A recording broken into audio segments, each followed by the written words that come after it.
The following show is not intended for children under the age of 17. There will be foul language and adult content. Viewer discretion is advised.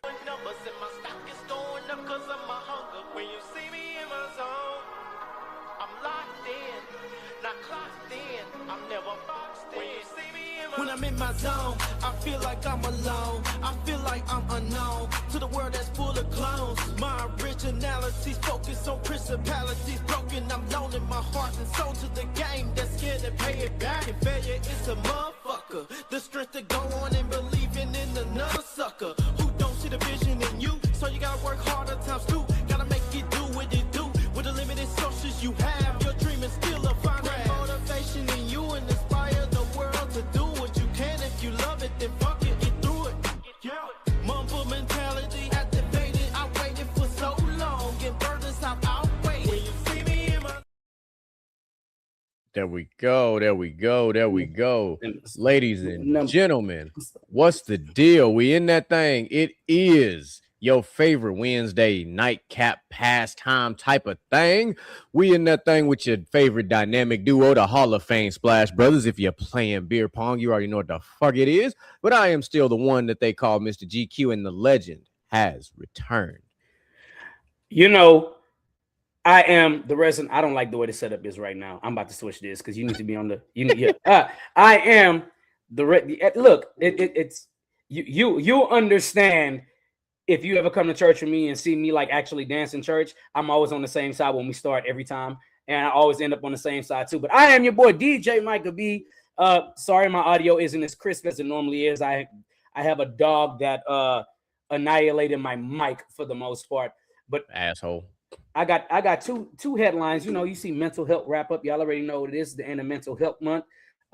And absolutely, I have to say this. Y'all know Charles Barkley, Ginobili. Well, Ronaldo, CR7 finally came through and showed himself. Boy, I'm so happy. And you want to start it there? And Messi's still here. That's fine. Messi could be wherever the hell he needs to be. So I was going to. I really was. And then right before the show started, we had something hit. So allow me, ladies and gentlemen, to do something to throw us off just a little bit.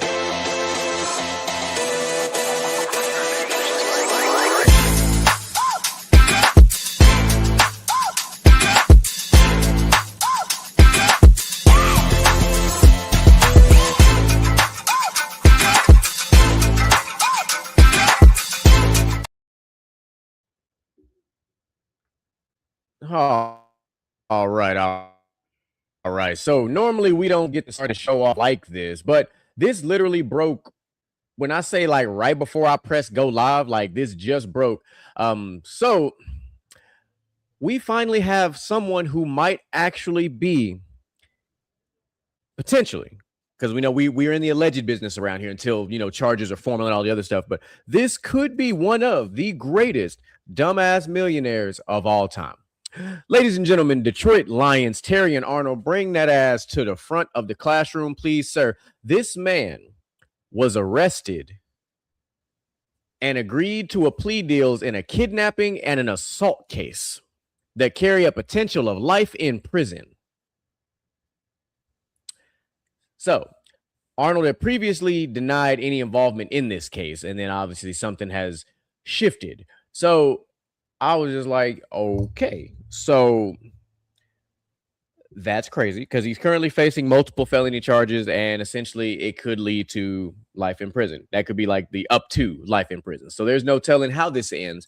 But the fact that this is a story in general, let's just start there. Like the fact that this is a thing. I'm looking to gather a couple more details. No, before the rest. Okay.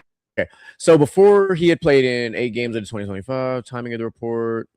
Okay. So the official statement has not come out yet. It's still a developing story. But like I said, it dropped right before the fucking show started. So we had to at least put it out there for y'all to pay attention. So let me just simply start by saying what I've been saying every time one of these NFL players comes up during the summertime on Dumbass Millionaires on Gentleman's Talk. What the fuck are y'all doing in the summertime? Get a fucking day job. Get a hobby. Do something that does not include breaking the goddamn law. How about that? Like, the fuck is y'all got going on? Like, y'all fucking up generational wealth for your families because y'all out here doing fuck shit. Like, what we doing? Like, go on a vacation, go on a cruise, go do something, go get a farm, go be with the animals every day, go do something productive. But fucking kidnapping, assaulting is not what you should be doing in the goddamn summer. Racing sports cars on the freeway and shit and flipping and crashing and burning and shit is not what the fuck you should be doing. Putting your hands on your fucking wife is not what the fuck you should be doing in the summertime when you should be training for the NFL season. It is June. We have got the Hall of Fame game coming up, and we are in OTAs, mini camps. We got a lot of shit going on, and y'all out here doing all the fuck shit. What the fuck going on out here? DJ Mike, could be your thoughts. That got me fired up. I'm sorry. I get you. And it has me a little pissed off too, because, and when I say this, y'all could quote me or do whatever the fuck y'all want to at this point. But here we go, right? People made fun of Jokic for wanting to be like, I'm going back home and racing my horses, because that's what he does in the summertime. He cares about racing his horses, breeding and feeding his horses, and basically working on a ranch. And a lot of people laughed at that. But you know what it did? Kept him out of trouble. Right? Y'all, bruh, I can't understand. And, you know, up until we get actual charges or convictions and things like that, we tread the line here or whatever. But yeah, we just like to put it out there so that we're bringing awareness to. Let's say it what we're bringing awareness to. But at the same time, like, listen. Even if I wasn't making top of the position NFL type of money or professional sports money, let's just start there. If I'm making generational wealth in general, you know where the fuck you gonna find me in the summer? Gone. I'm be a fucking ghost. I'm gonna be out. I'm on vacation. I'm doing what I gotta do. Like, I don't know. Like, bro, like, that's insane. Like, to do some like, I need the rest of this story to come out, because, brother, we talking about kidnapping now. What the fuck is going on? Like, did you kidnap a family member? Was it your own kids? Like, what the fuck is going on, bro? Like, so the reason why I don't want to jump too soon on this is basically because if it has something to do with seeing his kids and him picking his kids up and then not returning them on time because he wants to spend more time with them and he drove away or something, that's also kidnapping too. So it's a lot that's classified as kidnapping. Yeah. So the only reason I don't think it involves kids is because it didn't say that. It just said, like, he had previously pleaded that he wasn't involved in whatever case this is, but then all of a sudden he's been arrested on these two charges. So whatever happened, he had literally said, I wasn't a part of it, and then got caught up and they said, oh, you was a part of it. Now we're going to arrest you. So it doesn't sound like it's involving kids based off of what little bit I read.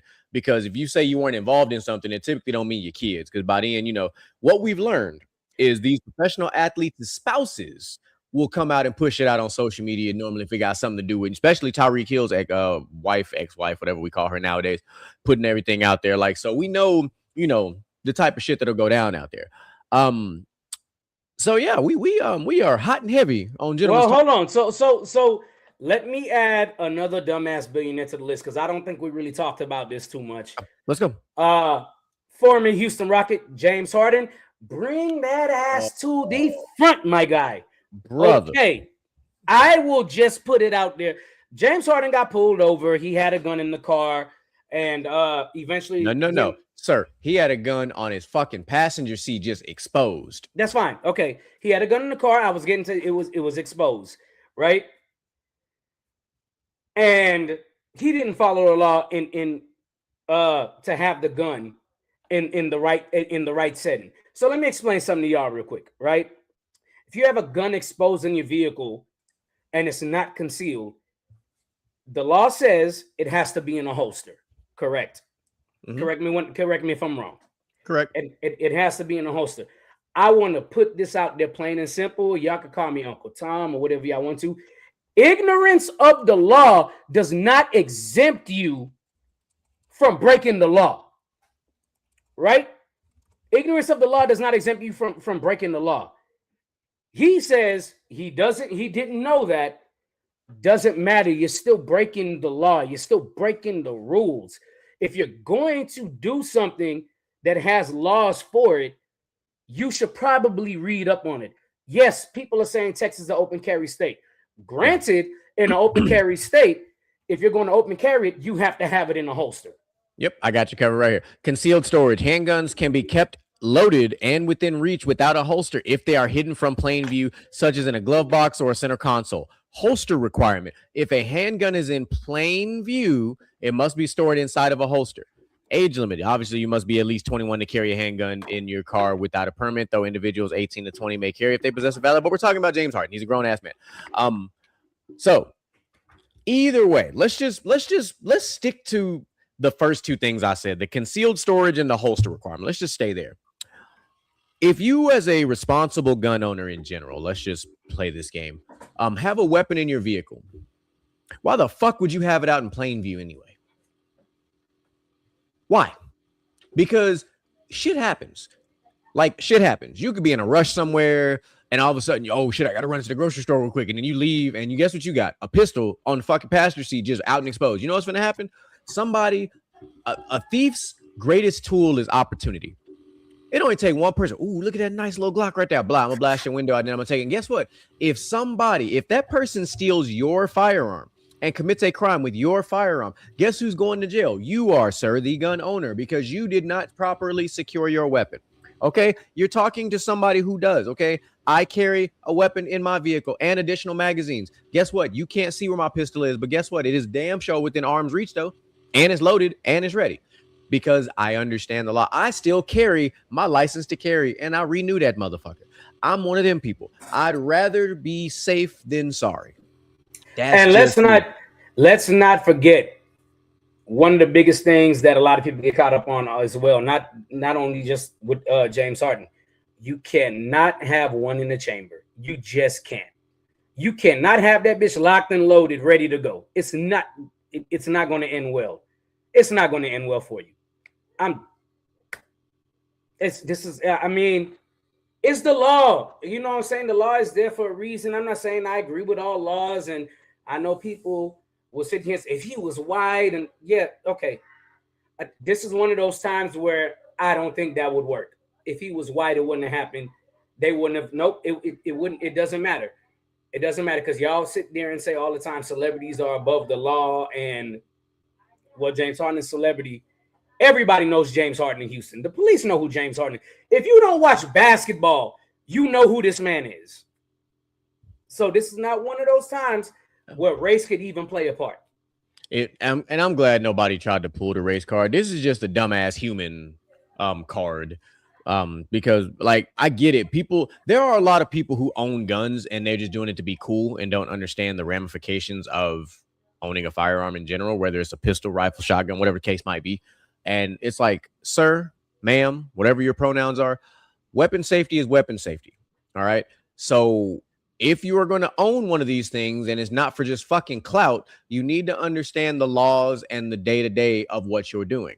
All right. I know people who carry every day, and there's nothing wrong with that because they're safe, and you don't even know it. You don't even know where it's at. And that's how it's supposed to be. I am not a fan of open carry. I think it's the stupidest thing on the planet.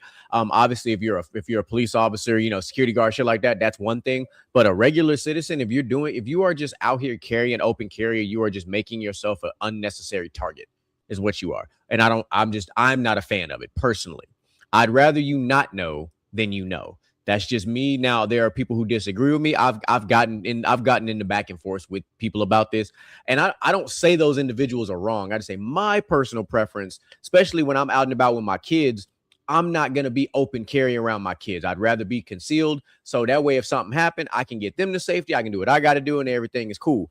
I'd rather, like, Daddy, why are you carrying a gun? Like, I don't, and then because my daughter got a big ass mouth anyway, she'd be sitting there talking about, Daddy, what's that thing on your hip? Like, just no, we're not even going to go down that road. Just if you know me and you know my dog, that's my dog. You know how I go. So I'd rather be concealed than not. So it's just easier. But yeah. Hey, you know what? Before I got one more thing before we get into meat and potatoes of the show. I got two things I want to hear your opinion on. Right? Go for it. Let's drop this.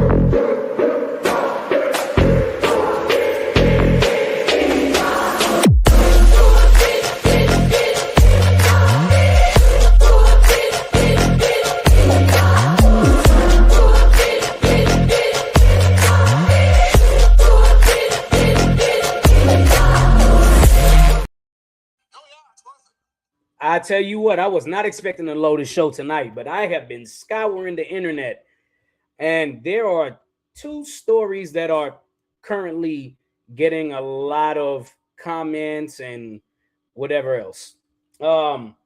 Let's start with.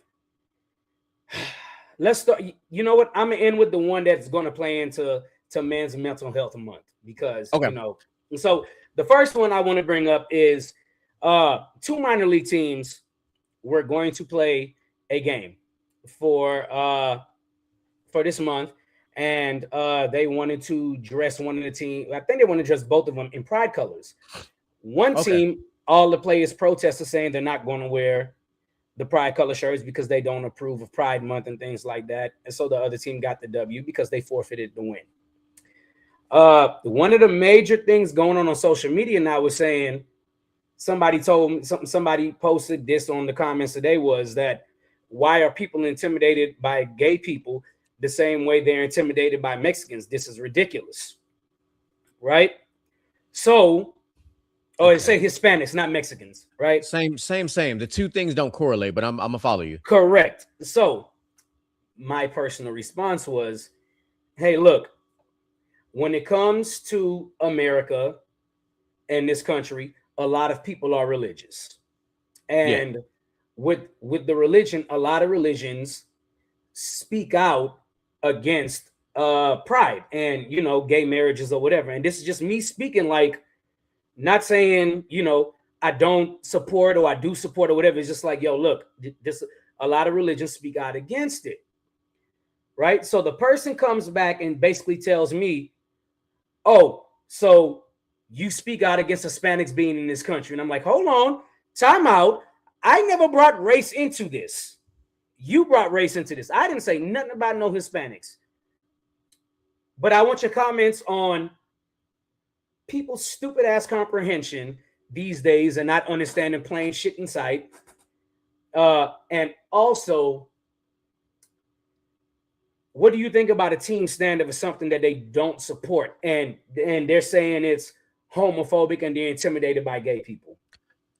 Okay, let's break this down in its proper context. Let's start with the team aspect. What level was this?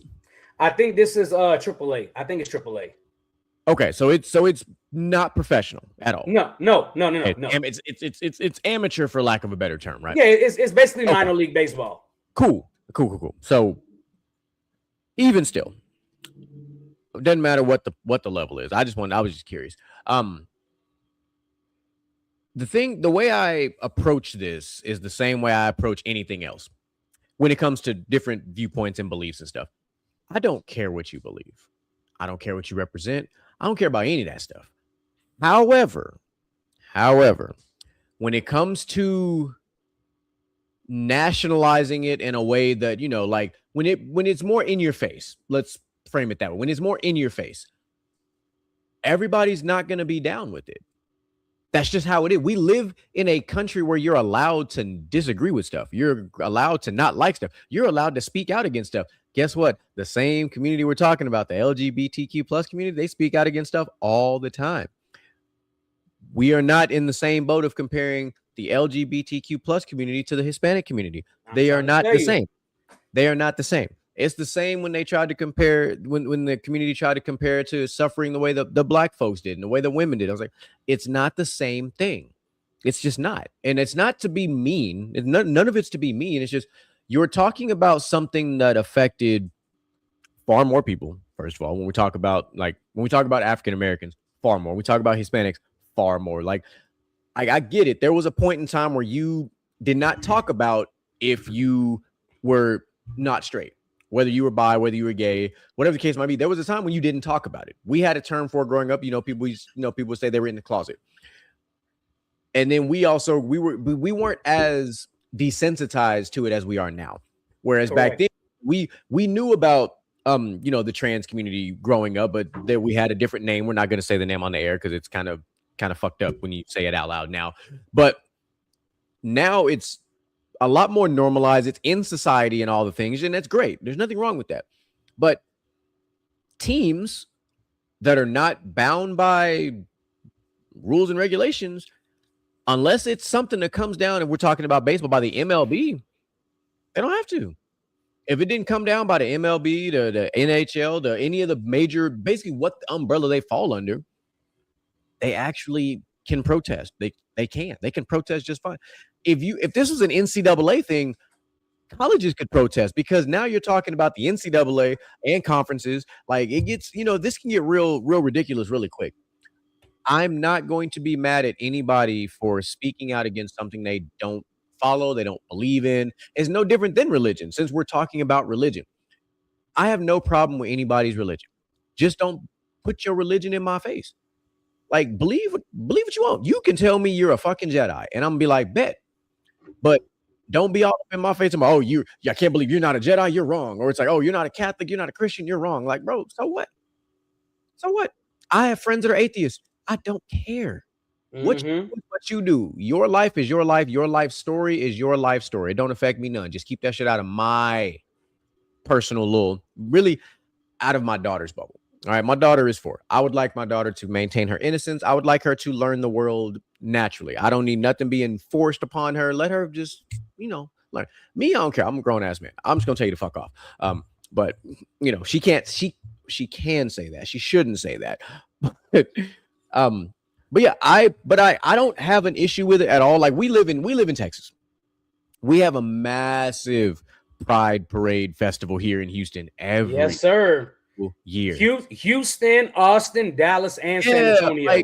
So it's not like, so nothing that me and DJ Michael B are saying is like that we're hating. We live here. I've been at brunch in downtown Houston during Pride weekend. It is insane. It's like, and I say insane, like the amount of people, the festivities, like it's a whole thing. Like, if you're there by accident and don't realize what's happening, your ass is stuck, because they do it like 6th Street. They barricade roads off and shit. Like, you're not getting out until the parade is done. But it's cool. Like, I think it's cool because it's a cultural thing at this point. Like, truthfully, it's a cultural thing because you're learning about something that you may not be familiar with. It's like when you celebrate Mexican culture. It is a celebration. I enjoy watching people celebrate what they feel is what they believe and all the stuff like that. It's great. But when it comes to, when you start infecting people's sports and things that, like, things that where it's like, hey, listen, if I'm not mandated to do it, I'm not going to do it. Like, obviously I work for the government. The government is going to be like, look, if they put a law out there, guess what? I got to follow it. If not, I can do what I got to do within the scope of the law. Facts. So that's just how I view it. And I'm not like, so I don't blame those sports teams, that sports team that took the L. And I'm just going to say, I don't blame the LGBTQ plus community for having an uproar, but it's not a homophobia thing. It's not. Like, there are just individuals who just don't follow it. They don't believe in it. They don't see it as right, I guess. But, it is what it is. That's exactly how I feel about it. Like I said, I threw the Hispanic thing in there because that was the comment that was given to me. And if you know me personally, let me tell y'all something. I fuck with Hispanics and Mexicans and I'm trying. Listen. Hey, y'all have no idea. I don't know how many times I got to tell people I am an adopted Mexican. Like, do not, like, I got a whole ass Mexican family. Like, I'm from Texas, my guy. Is real life. Like, we grew up eating tacos. Like, literally 2 weeks ago, my ass was at fucking Latin night at a country bar on a Sunday. Like, we are cultured motherfuckers around here. Latin night, Tejano night, reggaeton. I don't give a damn. Like, I'm in. You're talking about 2 individuals who have been in and participated in quinceañeras growing up. Like, if you don't understand culture, like, listen, it ain't very common to see black folk participating in a quinceañera. I'm not talking about DJing. I'm talking about standing, dancing, like, all black. I'm black, and I've done 3 quinceañeras. Like, stop playing with me. No.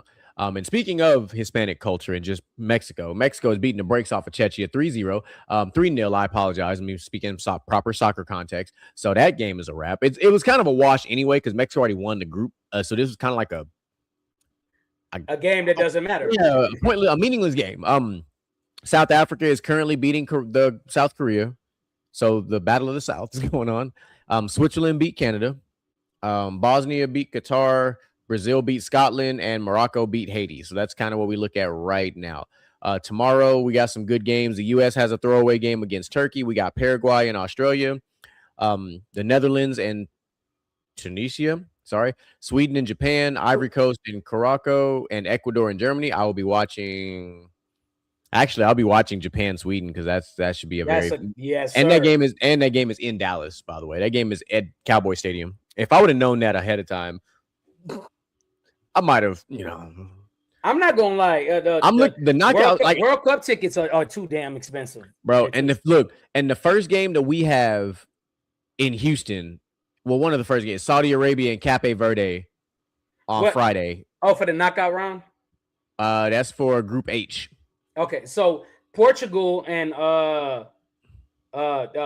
Uzbekistan yesterday was in Houston. Mm-hmm. So, and then we got Jordan and Argentina.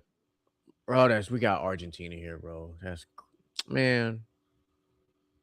Them tickets are expensive. I know. So let me get because we're going to piggyback on this and go to men's mental health month. Let me get to this next story on what's trending because I think you're going to show a lot of interest in this one. There was a white woman whose name I done looked at the name over and over again. I can't pronounce it, so we're just going to call her Zay, right? Because her name is Za something. Her name is like 15 letters, bro, and it starts with a Z, and it don't make no sense to me. Tracking. This woman here called the cops and told the cops she was kidnapped and raped by two black men who are very well off. They're not wealthy, but they're well off, right? The cops came, didn't do their due diligence, arrested both of them, took them to jail, mistreated them, beat them up even though they weren't resisting arrest in Manville. Of all places, right here in Manville, right here, right outside Houston. What? They went to Manville. This was in 2024. Went to Manville, then got transferred to Brazoria County Jail. This woman claimed kidnap, rape, all of that. And the cops took her word for it. Lo and behold, it is 2026. Mm-hmm. And now the cops are being accused of obstruction of justice. She's being accused of falsifying a report. What is detriment of character? I can't think of the actual name of it. It's not detriment of character, but detriment of character. And the jail is being sued. Defamation. That's it. And the jail is being sued for wrongful arrest. Right? The cops came, didn't do their due diligence. Arrested them, denied them proper rights while they were in jail, legal counseling and all that. She thought it was all good. And so let me explain the night to y'all that happened. This guy and his friend was at the house. The neighbor came over. She brought cupcakes or whatever. She came in the house. Those two went in the pool to chill. She decided to join them in the pool.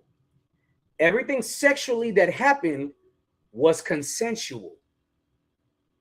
The only reason why they got off and the reason the main and saw that everything was consensual was because this man had security cameras. Now he's alleging the cop, once arrested them, changed his deletion from 180 to 60 days, and there's evidence to back up when it was changed from 180 to 60 days, and it was the same night he got arrested when they got a warrant to search his house, which was an improper warrant because it was built on a lie. So he's suing the defamation of character because he was completely innocent because they saw the videos and saw everything was consensual. So he's suing for defamation of character, wrongfully being arrested, wrongfully being denied his due process, wrongfully denied being legal counsel. He's suing for back pay of his job, both of them, because they both lost their job behind this. And the main thing is they haven't even said if the woman is facing time behind bars. And this is where us as black, and they were both black and she was white, and this is where black men all around the USA need to have a fucking problem. They need to have a problem. Because once again, two black men were falsely accused of doing something that was completely consensual on the woman's part. And the cops in Manville, rightfully two white cops, chose to not listen, even though they were trying to play, beat them up. They weren't resisting at all. Beat them up. And all this is on, according to like a real credible article. They haven't released the body cameras yet, the surveillance to the general public. But at trial, it was played. They didn't do any resisting, and the cops screamed out, "You stop resisting." They weren't resisting at all. They were on the floor, backs turned, and they were getting beat up by these cops asking, "Why are you beating me up? My hands are behind my back and I'm on the floor." Then they try to justify it by deleting videos after 60 days because they knew these guys were going to be in jail because they accused them and charged them with those crimes. This is shit that we see all the time. They were facing 5 years to 99 years of prison. But because he had his cameras on in his house, she was in the house, walking around, not intimidated, not scared, not nothing, then willingly went in the pool with both of them and did whatever the fuck they did in that pool. And she claimed rape. But because he had his cameras on and they went to trial, the cops tried to dismiss it. The judge said, play it, let him off the hook. And now it's like, what should we, as the general public, and more importantly, black men, should expect from this? I say personally, the minimum should be double of what they were going to get from the charge they got, if not 3 times more. Like this is getting out of hand now. Oh no, it's so far out of hand to a point where I'm like, it's at what point are we going to, pardon me, pass a law? Basically, when are we going to pass a felony when you falsify something like this, like a crime like this, like a sex crime or whatever, that a kidnapping, whatever it is, like when you falsify a crime like this, it should be a felony and your ass should be going to jail because you have now ruined someone's life because you lied. It's already in the legal book, it's called perjury, lying, you lying on the stand and all the other shit. Those cops, oh no, they need to be fired, retirement gone. They need to go to jail. Like, and my thing is with the body camera thing, and this could be happening now, but I feel like this needs to happen more often. Body camera footage should be audited every quarter. Every quarter. They need to have a department where their entire job is to watch body cam footage. Like, body cam footage needs to be audited on the regular to make sure that cops are doing what the fuck they're supposed to be doing. And this is not even an all cops thing. There are a lot of phenomenal cops out here in this world doing great things. But there also are a lot of shit ones out here doing fucked off shit like this. Like people who are not resisting at all, doing what you're telling them to do, and you still deciding to put your hands on them in a way that you shouldn't. Like, you have other issues you probably need to sort out if you are resorting to putting your hands on somebody that's already given themselves up, for lack of a better term. So, maybe there needs to be increased behavioral health screening, increased stress awareness, anger management, because clearly some of these cats got some serious problems. Because to not do your job, because a police officer cannot sit here and say, oh, I forgot to read him his Miranda rights, or I forgot to give him due process. You went to the academy. The academy is not a short process. The academy is months long, where you are learning laws, day-to-days, driving, arresting procedures, escalation of force, all that type of shit. You don't just forget that shit when you graduate the academy. Like, you don't. All right. And it's not a secret by now. Everybody who watches the show knows what I do or what my other full-time job is. When I geared up both times to go downrange, I trained up for a year. You think I got into a foreign country and completely forgot what the fuck my job was and how to do my job properly? No, because that shit would have cost me my career. Because I have been building retirement number one for a very long time. Why would I want to jeopardize my retirement? But you know what? This is a thing here too that we struggle with in America as well. And you will relate to this a lot. I have seen time and time in the military at this point where they will use restraint before they ever pull a weapon.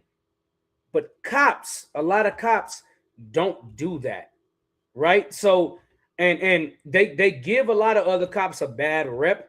And I'm not one of those people. What up, champ?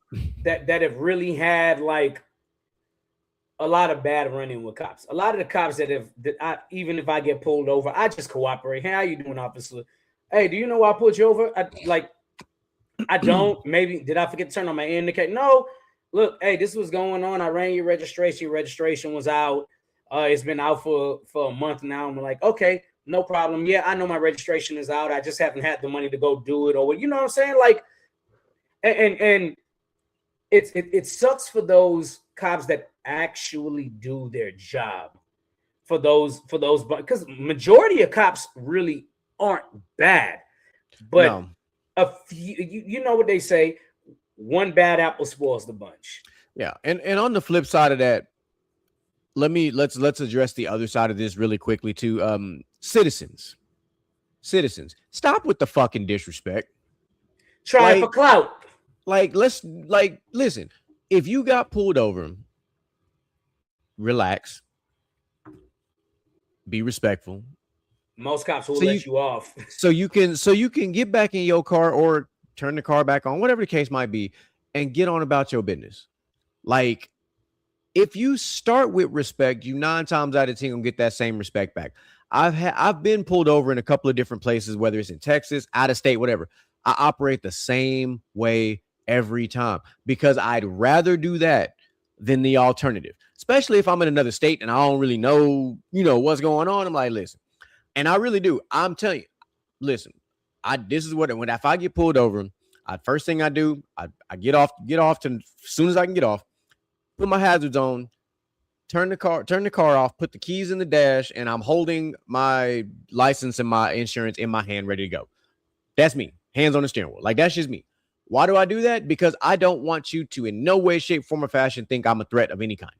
I just don't.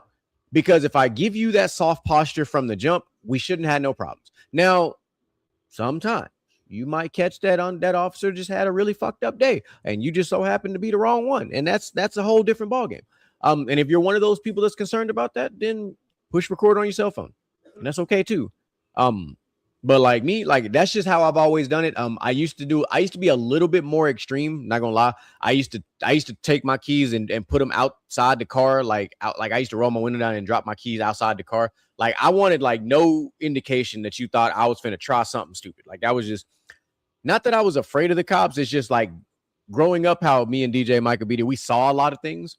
So I never wanted to be one of those individuals. We were too young when like the Rodney King thing was a thing. So like we saw it later on in life, but we didn't understand what it was.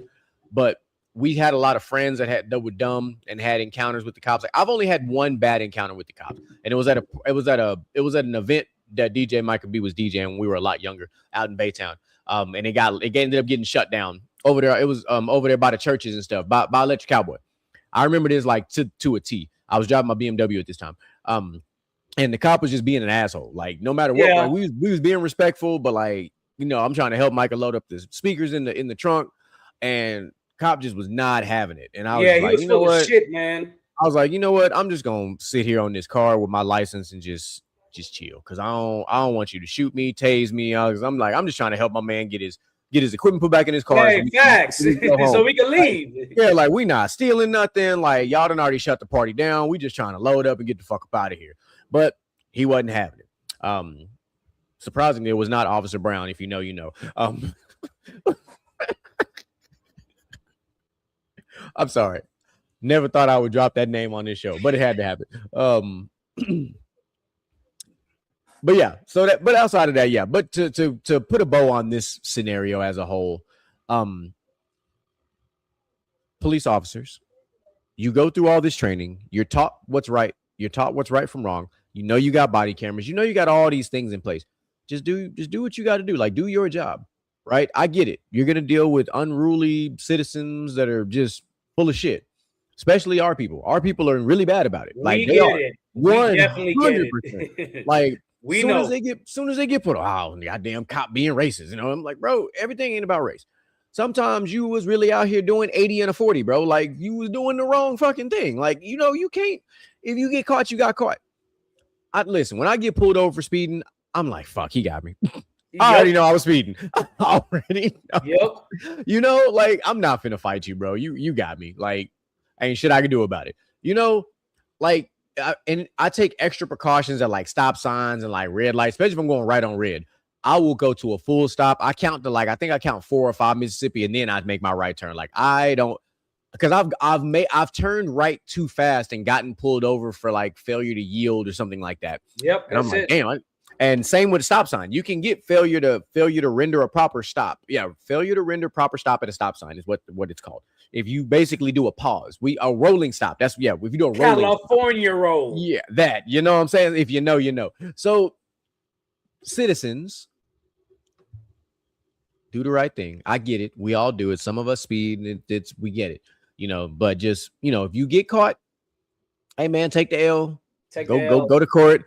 Go do your little defensive driving, your deferred adjudication, whatever you gotta go do. Even if you gotta get a lawyer for like $100 to try and get the case, you know, or you know, just take the L and take the points on your record, bro. It don't matter. Like, it happens. I'm sorry. You're an adult. You're a human. So yeah, Moose said the same thing. California stop. So I bring this up because Men's Mental Health Month. The guy that one of the guys were like, yo, look, I lost my job. The people that I was close with started treating me differently. People started looking down on me. It was mentally taxing because even when I applied for other jobs, my name was out there and nobody was willing to give me a chance. Nobody was willing to listen. And then even after I was cleared, my name was tarnished and nobody was still trying to be like, oh, let's give him a chance and this and that. It was like, yo, it was mentally hard for him because he fell behind on bills and things like that. Mm-hmm. And I don't think people understand things like this take a toll on men a lot, especially your mental health, because when you got to start worrying about paying your bills, making sure you got a roof over your head, and you've been making $125,000 a year and you ain't never had to worry. And now it's like, hey, nobody wants to employ me. I'm making $25,000 a year and I can't pay this mortgage anymore. And I got to move out and I got to take a lesser job. It's mentally taxing.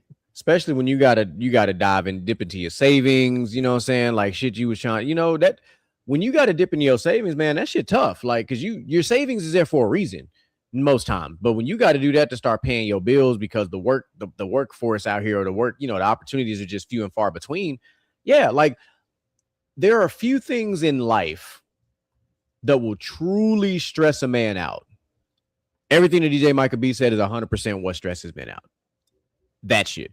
Even whether you single or in a relationship, 9 times out of 10, 70% of the thoughts that go through a man's head on a day-to-day basis is about bills and finances and what's the next move and how, let me make sure I got this. Oh, did I make sure I get this bill paid? This bill. Like, you know, obviously there's some outliers because there are some situations that are not like that. But most of the time when the man is the one paying bills for himself or for the family, that's all he's thinking about throughout the day. He's like, damn, do I make sure, okay, I got to work overtime. I got to pick up a couple extra shifts to do this. It's different when you salary. When you salary, you got a budget.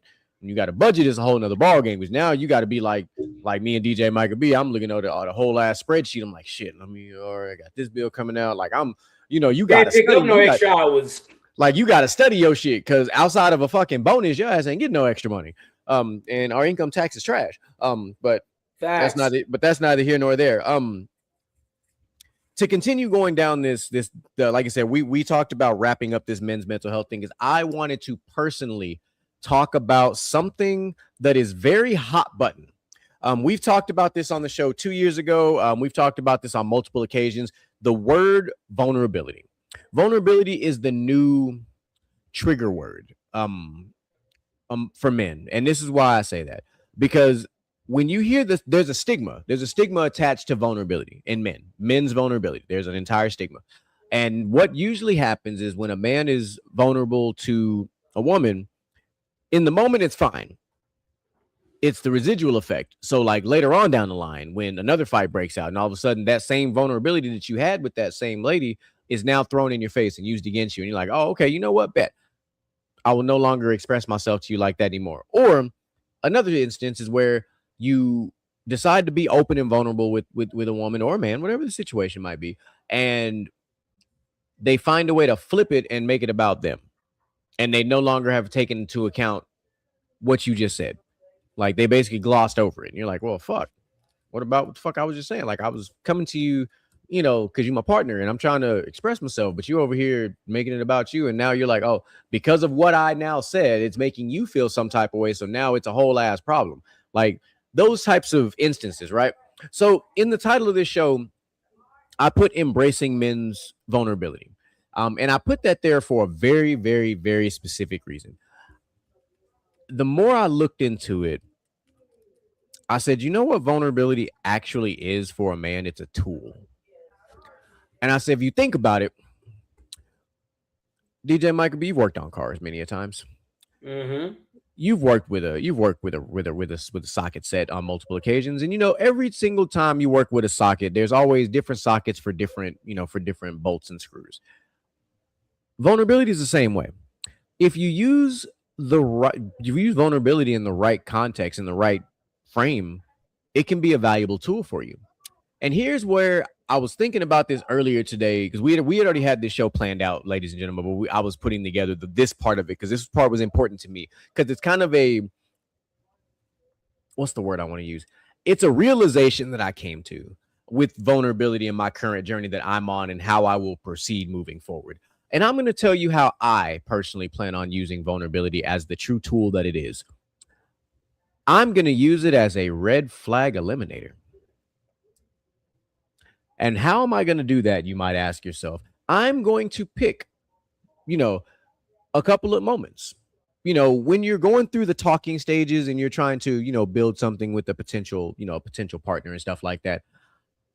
I'm going to have certain vulnerable things that I'm going to say because I want to test the water.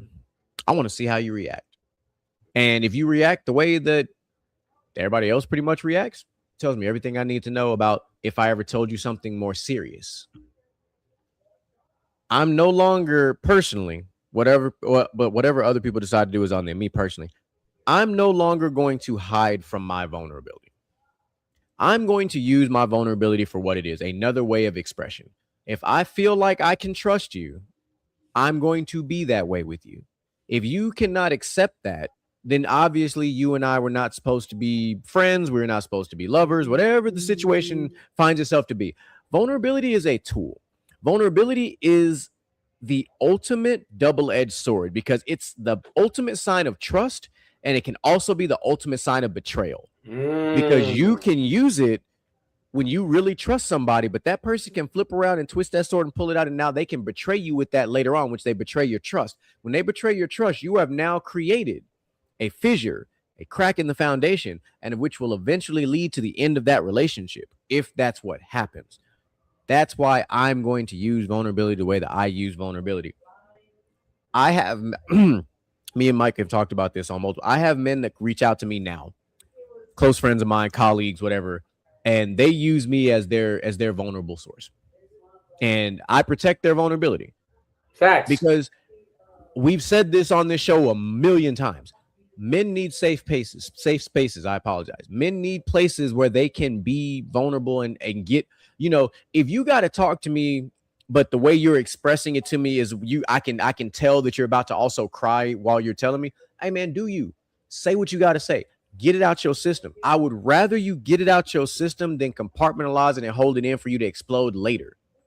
So if you got to call me and all you want me to do is listen, cool. Hey bro, I need you for 15 minutes, man. Say less. You got me.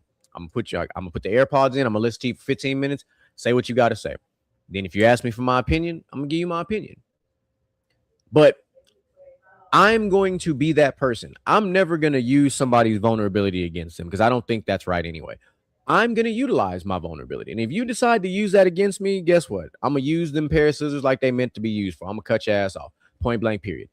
I don't care. You can go out here and call me soft. You can call me weak. You can call me whatever you like. Vulnerability is a human expression.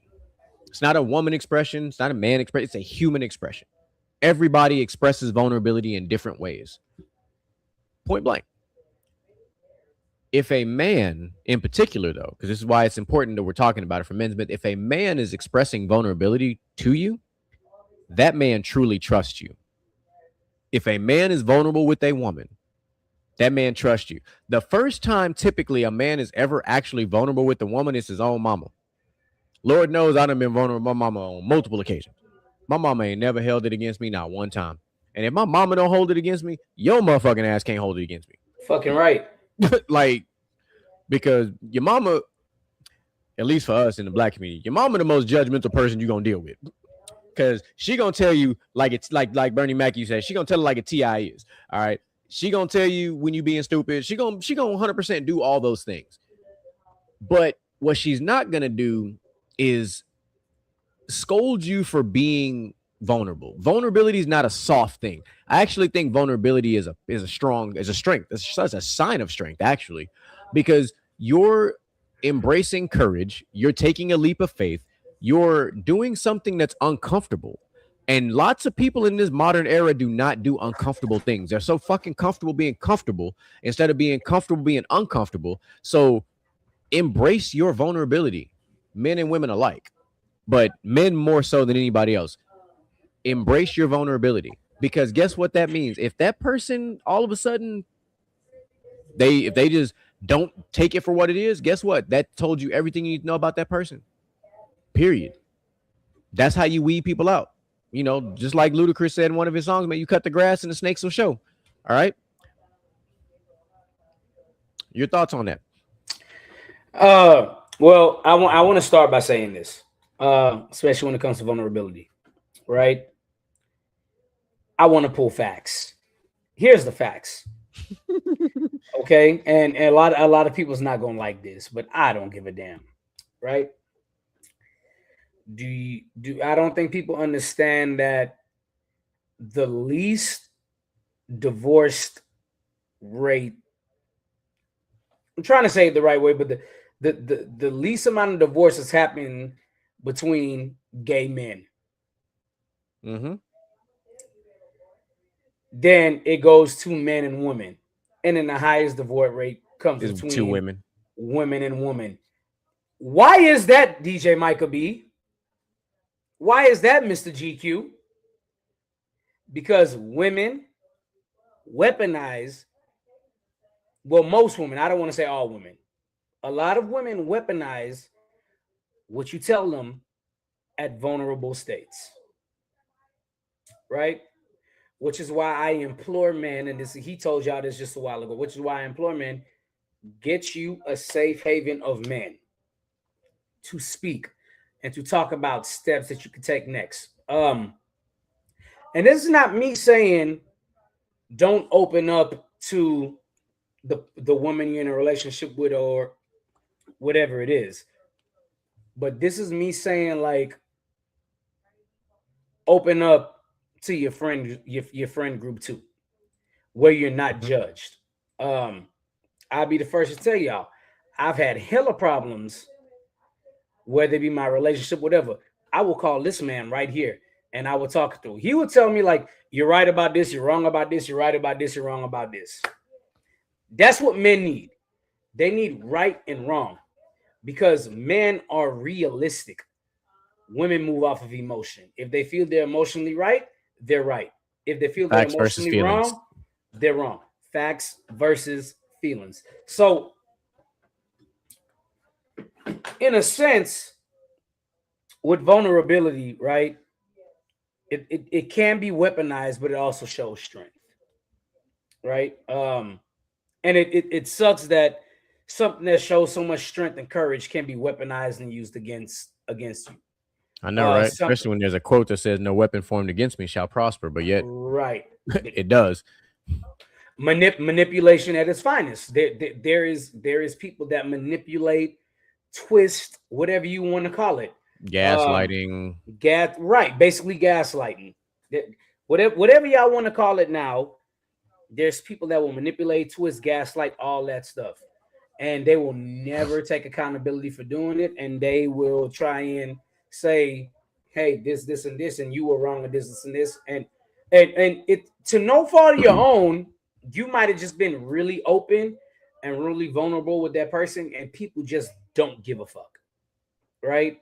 Yeah, which that means that was a bad friend from the jump, or a bad partner from the jump. A bad friend, a bad partner from the jump. So, I mean, I just challenge all men: if you don't feel vulnerable or comfortable being vulnerable around a woman or a girl that you're dating or married to, this is not.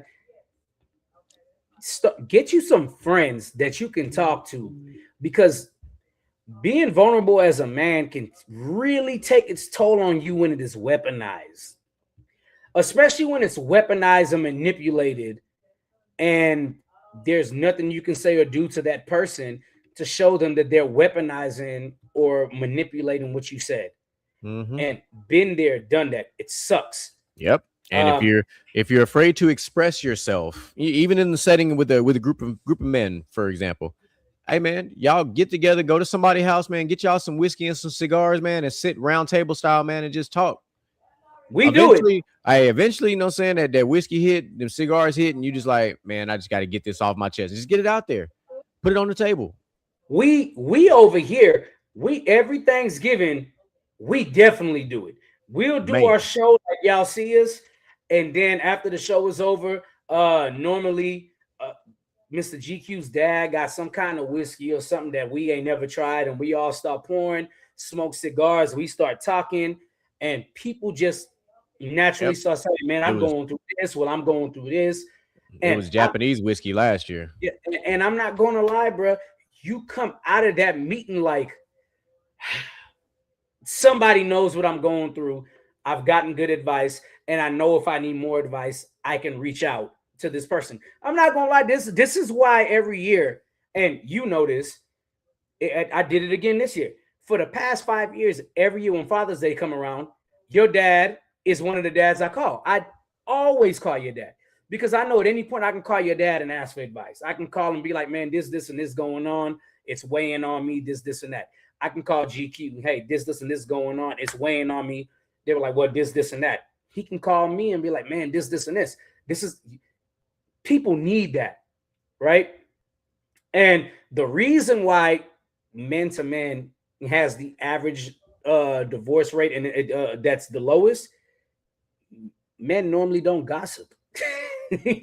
And I know there's an anomaly out there where people do, but this man has told me stuff, and I have told him stuff we'll take to the motherfucking grave, and it's only between two of us. I promise you, it's only between us two. To the grave. Women can't do that. No. One woman would say, well, this person told me this, and this. Like, oh, well, this, because they think with their feelings. Because it's juicy. It's juicy. Women are emotional, and it's not no slight on women, and somebody might take it. It's not no slight on women. That's just the way women are wired. They're emotional, and they move off of emotions. This is why women will quit a job, because they feel it's not fulfilling them deep within. But men will stay there even if they don't like the job, because it's getting the bills paid. Because we're realistic. Like, okay, if I leave this job that's paying me $75,000 to go to this job that's only going to pay me $55,000, but I really like this job, can I still keep up with my bills? Fuck no. So I'm going to stay at this job that paid me $75,000 that I don't love, instead of going to the job that I do love, until I find a job that I love that'll pay me equal amounts. Now I will leave once I get a better job. Yes, sir. Every time, without a doubt. But I mean, like I said, we're salary employees now. It ain't really too much moving around that we got to do. It's just management at this point. Mm-hmm. But that's my insight on it. I mean, I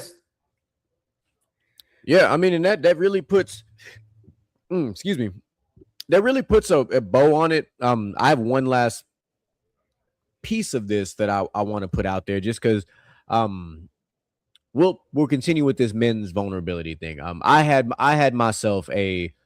a vulnerable moment yesterday. I had a vulnerable day yesterday. Let me just put it out there like that.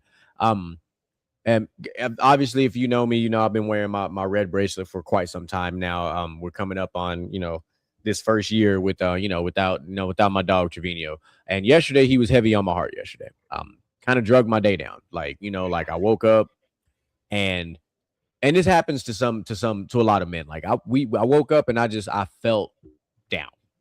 I didn't know why. I just didn't feel like I woke up on time like I normally do. Alarm goes off, I'm up, but it just felt heavier than most days.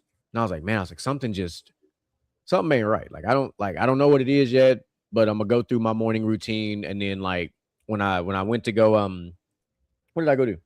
I went to go sit in the truck. Yeah, I went to go sit in the truck. And as soon as I put my hand on the steering wheel and I looked and I was like, that's what it is. I was like, my dog weighing heavy on my heart today. And it just, he is a constant reminder for me for this last part that I want to talk about, because with the weaponization of men's vulnerability and then men's mental health month in general, we still got to get this men's suicide rate down. It's entirely too high. And fellas, I'm just here to tell you, man, it's not worth it, man. Like no matter how you may feel, there are people out there that love you, that care for you, that want to see the best for you. Even in your darkest moments and times in life, there is still somebody that wants to see you shine. Now, that group of people that you're currently with might not be them ones, and you need to find a way to get away from those people. But it's you're not alone. And at the end of the day, it's never worth it to change your life book on an audible. Allow your life story to be written the way it is supposed to be written, however that's supposed to go. But don't call an audible. All right. Don't call an audible unless you legit got to change your life, in a very different way. But not this way. That's not the way that you want to change your life. You don't want to end your story at chapter 6 when you still got 35 chapters to go. Don't do that to yourself. Seek help. There's plenty of phone numbers out there. There's plenty of when in doubt, truthfully, when in doubt, go find your local church, man.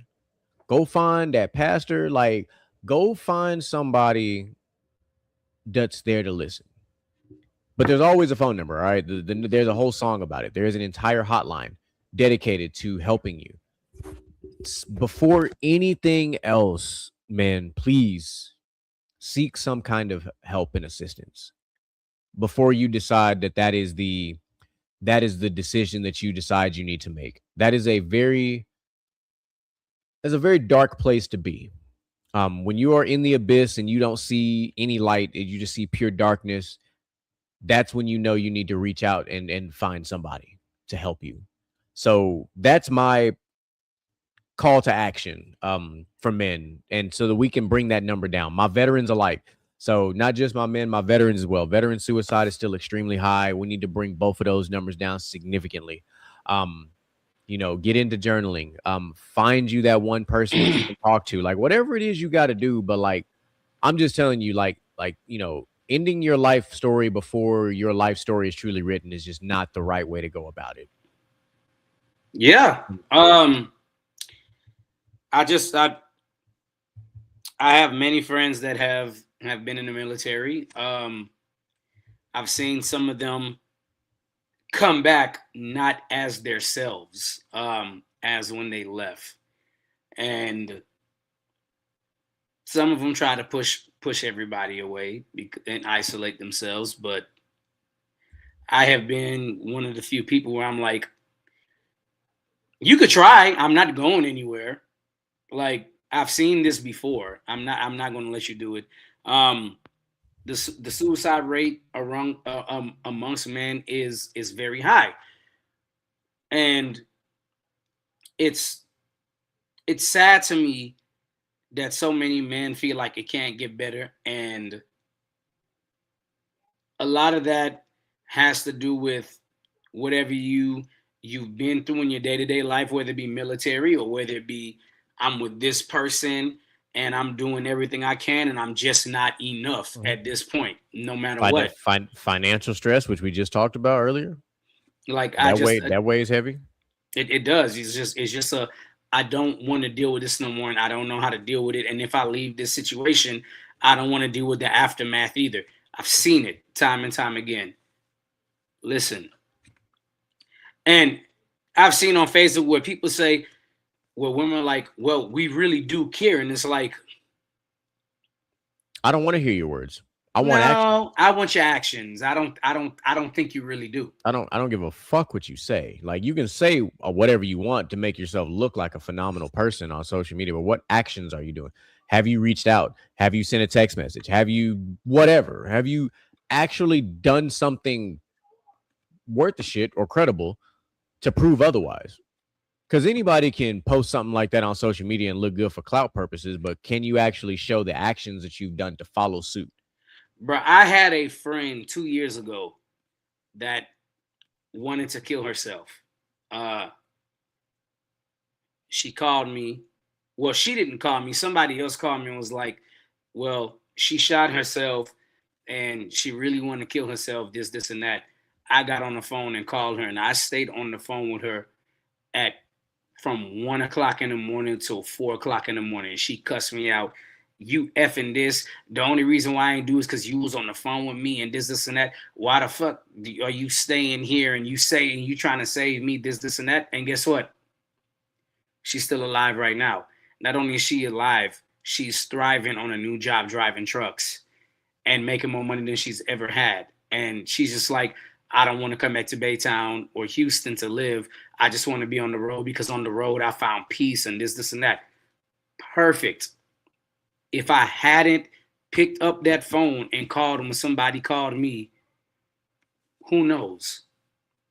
Yeah. I don't care. I don't care that you were mad with me for 3 months, that I stayed on the phone, and because I was on the phone, you couldn't pull the trigger to kill yourself. Because you didn't want to kill yourself on the phone while I was on the phone with you. I don't care. I don't care you was mad at me for that for the longest time. I did what I was supposed to do. You know, so just there are real brothers out here that actually care. There are real people out here that actually care. Like, I mean, I have a friend who tried to commit suicide, and he told me, I called him right before he did it. And then while we were on the phone, he was like, man, I get these suicidal thoughts. And I just told him straight up over the phone, I was like, I will come to your house right now and slap the shit out of you. What's wrong with you? Like, what you got going on? What you got going on? That don't even make no sense. Well, I'm going through this, and this, and this, and this, and somebody is sleeping on the street with no money and hungry as shit, and they ate a meal in 6 weeks, and you talking about you want to kill yourself because you going through this, and this. And I'm not trying to minimize what you're going through. What I'm trying to tell you is somebody does have it worse than you, and you shouldn't kill yourself over something because you don't know what the next step looks like. And that's the issue. A lot of you don't know what the next step looks like, and you don't want to have to find out because you can't control the narrative on your next step. Mm-hmm. Boom. So now that we've taken care of all those things, it's getting a little hot and heavy in the NBA draft world. The Charlotte Hornets are currently listening to offers for LaMelo Ball, with Minnesota being the front runner as we speak. So things are getting real interesting in the NBA. No. Oh, I'm just reading what Sham said. Okay. No. I get that, but I'm just sitting here saying that would be a dumb trade. You already traded Julius Randle, so who exactly are you going to give up for LaMelo Ball? You gave up. Yeah, you gave a bunch of draft picks for Rudy. Right, you gave a bunch of draft picks for Rudy. What are you going to do to get LaMelo Ball? Unless you trade in Rudy? You would have to trade Rudy, but you would also have to trade. What's the guy's name again? I think I was talking. The one that just signed the one that just signed the $112 million contract. What is it? Aminu? No. Jaden McDaniels. Jaden McDaniels. You will have to give up Jaden McDaniels. I'll be right back. Hold on. Yeah. We doing what we can. We had to put a bow on this thing, man. You know, we only got a couple days left in Men's Mental Health Month, but today had to be the much more difficult conversation. So, you know, we just had to put it out there. You know, so it's not an easy conversation. And it is well overdue for the difficult conversations. And more people need to have those more men need to have these difficult conversations with other men. Because they're not easy conversations, but they need to be had because you cannot begin the process of growth until you do something that is uncomfortable. Once you start doing the uncomfortable things, change will start to happen. If you stick to what's comfortable, you will be stuck. That's it. You'll be stuck. And you need to not be stuck when you're dealing with something like mental health. You need to do something a little bit more uncomfortable. And most times, the most uncomfortable thing for a lot of men is literally just opening their mouth and talking about what's going on in that brain of theirs. It starts there. Sometimes the smallest uncomfortable thing can lead to some of the biggest changes in your life. Welcome back. Welcome back. Welcome back. Oh, sorry. My bad. I fuck with it. Although the welcome back song I like is I Never Let You Down. I'ma shine on sight. Keep your mind on your grind. And also, anyway, I'm not gonna do the whole thing today. Save it for the music show. We got a music show coming down the pipe. Yes, sir. So where were we at? Oh, I was responding to Moo's last comment about us talking that shit tonight. So that's what I was doing while you was away. Oh, yeah. For sure. Yeah. So I mean, like I said, for the most part, I mean, like, look, we did our part. Like I said, we covered everything we needed to cover. We took care of business. We did our little bit of World Cup stuff, but I have one other little World Cup thing that I want to kind of bring your way. I have two questions. What has been your overall impression of the World Cup thus far? And two, what is your viewpoint on the American hospitality for the World Cup? Well, overall, this World Cup has been great. There hasn't been a lot of 0-0 games or 1-0 games. There has been an equal amount of 3-2 games, 5-0. I mean, y'all saw Portugal win 5-0 yesterday against Uzbekistan. And even the 0-0 games have been really, really good. South Korea really impressed me in their first game. Tie-in 0-0. I did not expect that. Mexico has lived up to the hype this year, and they actually have a chance. By the way, The Simpsons predicted it would be Portugal versus Mexico in the final, and Portugal would win, which means Ronaldo would get his World Cup. We'll see how that goes. But overall, I've enjoyed it. Now, what was the second one? The American hospitality. And when I say American, I'm talking about Mexico. I'm talking about America, because we got games going on in Mexico as well as going on in North America and in Mexico. So it's all in America. The American hospitality of the World Cup. Hey, man, listen. I will just tell you what I told people on Facebook not too long ago. The whole world has now gotten a taste of systematic racism in America. And I don't want to dive no further than that. Maybe when the World Cup is over, we could have an episode on this. But the systematic racism in everyday America has absolutely showed itself in the first 3 weeks of the World Cup.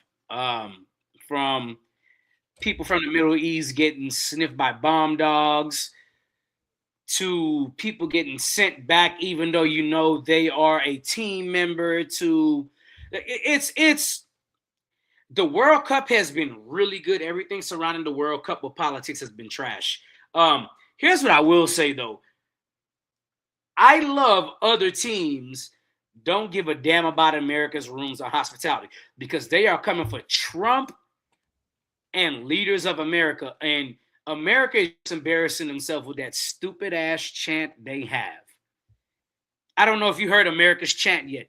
It's whack. It is whack. We have a chant? Yes. Oh, okay. That's dumb. If you get a chance, look up the UK's chant. It is no, I've heard other countries' chants. They're fucking fire. We don't need no chant. Like our chant. Our chant is basically saying, "It's America. We do what we want, and we side with Donald Trump." Pretty much. Yeah. Why we couldn't just do "I believe that we'll win" or something simple? Like what the fuck are we doing? Anyway, I'm not even gonna get into that. My impressions of the World Cup in general have been absolutely amazing. All right, like the World Cup is also one of my favorite events every 4 years when it happens anyway. But this year's been no different. This has been fun. It's been exciting. The games have been good. Even as someone like me, I'm not a big soccer guy. Like as far as like, I can't break down and tell you the ins and outs of soccer. However, I understand what the fuck is happening on the pitch. I do understand what's happening. I understand how physical the game is. I know what scoring looks like. I know what offsides, out of bounds. I know what all that shit is. Time out. I'm not going to allow you to leave out. You also know how flopping works in soccer. I know how SGAN works in soccer. Oh, that's a good one. SGAN. Oh yeah. And I understand yellow and red cards too. It's literally at the discretion of the official, which I think is great. What I do think personally is the craziest thing about soccer is nobody ever knows how much extra time is going to be added, but the one timekeeper official. I think that's kind of cool. Like, because you just don't know. Sometimes it's 3 minutes, sometimes it's 6 minutes. Sometimes I think the longest extra time I've ever seen in a soccer game is like 8 minutes. I'm like, damn, 98 minutes is diabolical. Because I've seen, well, no, I lied. I've seen a couple of games go to 100, 103, and 104 minutes. I apologize. I did see a couple of games get diabolical. I seen somebody this year. I forgot. I just watched the highlight yesterday. Somebody scored in 90 minutes and 9 minutes of stoppage time. Ooh, 99 minutes, boy. That's diabolical. But on the hospitality side, Micah went one direction. I'm going to go the other direction. From a political side, I don't give a fuck. Except for this one point. We as the American people have made our politicians and people in Congress and people in the work in the White House look really fucking bad. And what I mean by that is we have not treated our foreign visitors any kind of way but hospitable like we're supposed to be. They out here going to Buc-ee's and Whataburger and Costco and Walmart and partaking in all the festivities and fun things. We down here at the Fan Fest, we are doing other countries' dances and shit. Like we, the people, the citizens have been holding it down. So make sure y'all caught that bar I just said. We, the people, down here doing what the fuck we supposed to do, which is being with the people. We are doing great. We are representing America how it's supposed to be represented. We being, as we all learned in Spanish class, bienvenidos, you know what I'm saying? Welcome. It was everybody's holding hands as one nation and one country and one world. That's what the fuck we over here doing. I don't know what the fuck they got going on over there, but we love all of our foreign visitors. All right. I love you guys. Y'all have given me some of the most hilarious TikToks I have seen in the last couple months. Some of y'all trying, Buc-ee's brisket sandwich for the first time. Like watching you guys go to Walmart and Costco is cracking me the fuck up. Going to Whataburger, crazy, ranch, but going to Whataburger and getting just a regular burger, the fries, dipping it in the Dr. Pepper smoothie shake shit they got. Like watching you guys try like what's regular to us, right? I watched a guy. Now, mind you, I can't stand Raising Cane's. Watching these folks from the UK come over here and be like, oh my God, like losing their shit over Raising Cane's. The ones that are here in Houston that are trying like that good barbecue, that good Texas barbecue, and like basically just dying in their seat. Like that's the type of shit that I love. And so I'm glad that I saw a video where some guys came over. I think they were from the UK. They had beef ribs for the first time. Yep. I know the video. Lost their mind at how big beef ribs was because they used to pork ribs. Mm-hmm. I've seen that. I've seen some of them had brisket for the first time, like fresh off after it's been resting. Like they saw how it was cut and they're like, oh my God, why is it so juicy? Why is it melting in my mouth? Like a couple of cats went to we have one in Houston. We have one Michelin 5-star barbecue spot. That's really phenomenal. I actually went there for the first time last year. Really, really good food. So for me, that part's been great. Watching other countries embrace American culture and understand why we so big back around here because our portion size is absurd. I did see, which we'll talk about on another episode because it's worth noting, but like a lot of other cities that are World Cup hosting, like restaurants and stuff are like complaining because they're like the foreigners are not tipping and all the shit like that. And I'm like, see, here we go with this shit again. We're not doing this. All right. We are the only fucking country that expects people to fucking tip because we don't want to pay our fucking wait staff like we should. Like, unfuck yourself. I'm just gonna say that. Unfuck yourself. If you don't want people to tip, or if you want people to tip, however you want to frame it, fix your wages. Like, fix your wages. Like, you got you essentially, for the longest time, and I've never understood this now that I don't work in the service industry like that anymore, why you are allowing your consumers to pay the wages of your workers. Because that's what the tipping world is. You are allowing the consumer to come in, eat dinner, eat breakfast, eat lunch, whatever the case might be, tip their waiter, and that's paying their wage because the company's only paying them $2.25, $2.13, $2.15 an hour. Make that shit make sense. As soon as I personally discovered the alcohol side of the service industry, I was like, fuck this food shit. we slinging drinks. That's what the fuck we doing because we can make some bread. And I can sling drinks, make tips, and get paid $10, $15, $18 an hour, depending on where I'm at. Or I can just be private and get paid a flat rate because somebody cut me a check. So we're going to talk about that on another episode, though, because I really want to dive into that for various reasons. That with some other things. But just be on the lookout, ladies and gentlemen. We had a phenomenal meeting the other day. We have got some nice content lined up for you guys soon. We're bringing the music series back. We got some movie stuff we got to talk about. DJ Michael B brought a phenomenal point up about sports movies that we got to bring back to you guys. I think y'all love that. We got to dive into this comedians thing that we've been hanging on to, that top 30 or top 50 comedian shit they did. Yeah, we got to fuck that list up. We got the Renaissance of our 2000s rappers. That's huge. So just know Mount Rushmore dancers. We got a good bit of stuff. Just know that we got some content for y'all, man. I know things have been a little weird with the show the last like month and a half, but we finding our way back. All right, just we appreciate y'all that's been rocking with us this whole time. We're getting there. No, there's a lot. Obviously, you guys know there's a lot going on behind the scenes with each of us individually. So, trying to get us collectively on the screen again has been a little tricky these days. But know this. Shit. Let me just say this to clear the air about this. There is absolutely no dissension going on at all amongst any of the five of us on the show. It has nothing to do with any of our person. We each have things going on in our personal life that is affecting our availability being here for the show. That's literally what it is. As far as us, like, there is a picture on my wall of the five of us. That was the four of us. We're missing one because Moo wasn't here. That picture we took at Easter. Yeah, I got that whole printed out. It's actually on my wall over here. So I got the cast of Gentlemen's Talk on my motherfucking wall because in my motherfucking guys. So there will never be dissension amongst us. And if it is, we're gonna put the gloves on, squabble up. We're gonna be back on the show to follow. Yeah, we brothers over here, dog. We real brothers over here. Yeah, we happy and we singing and we colored. We're brothers. We're happy and we're singing and we're colored. Ba-da-da-dun. Give me a high five.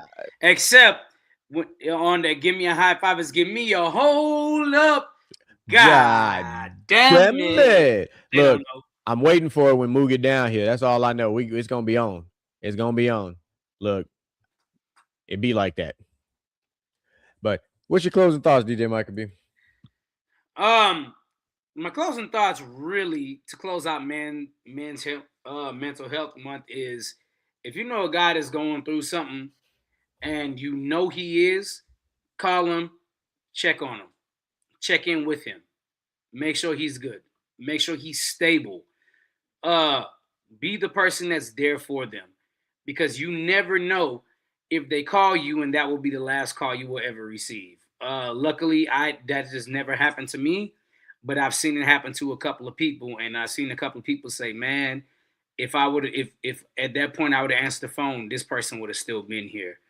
And they live with that guilt, and they have to get over that guilt, and that leads into another topic with men's mental health. So, man, just look, live, love, keep your mental health in order. Get a therapist or whatever you got to get to keep your mental health in order.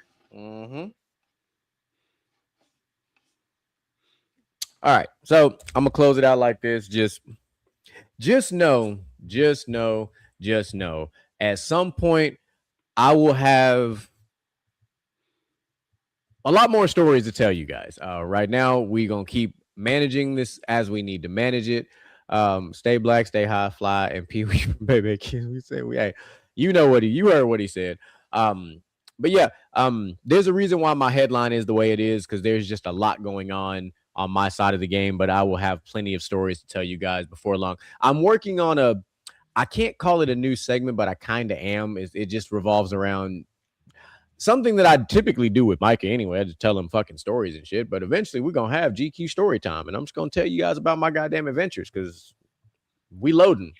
We got one coming up on Friday. So just know it's about to go down. But anyway, when it comes to the world of men's mental health, I hate calling it Men's Mental Health Month, to be honest with you. It's just men's mental health in general, man. Take care of yourself.